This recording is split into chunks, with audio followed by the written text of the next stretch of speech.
Er saß mit dem Rücken zur Tür. Und immer, wenn die Tür aufging, fuhr er zusammen. Was machst du denn noch hier?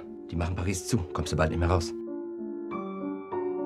Du kannst mir einen großen Gefallen tun. Du kannst die 2 Briefe für mich abgeben.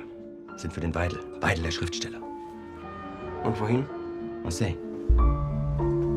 Er suchte ein Hotel, etwas, wo er Ruhe finden, wo er sich verstecken konnte. Vous n'avez pas de titre de séjour. Mais je ne veux pas rester. Et ça, il faut pouvoir le prouver.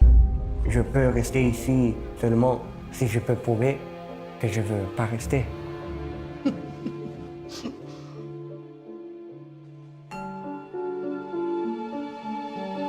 Am Morgen würde er die Sachen des Dichters im mexikanischen Konsulat abgeben und vielleicht einen Finderlohn erhalten. Und dann? Irgendwas wird sich auftun. Mayedol, l'écrivain? Oui, je suis Un instant, s'il vous plaît. Die beiden Visa, eine Geldanweisung. Das muss ein Missverständnis sein. Es gibt keine direkte Verbindung nach Mexiko. Sie brauchen Transit. Und da sah er sie. Ihr schwarzer, eleganter Mantel, die feinen Schuhe, der müde Gang. Er hat mich vergessen. Ja. Mein Mann.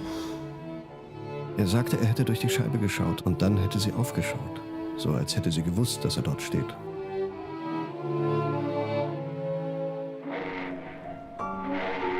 Sie hatten die Lager schon gefüllt und die Deportationen begannen.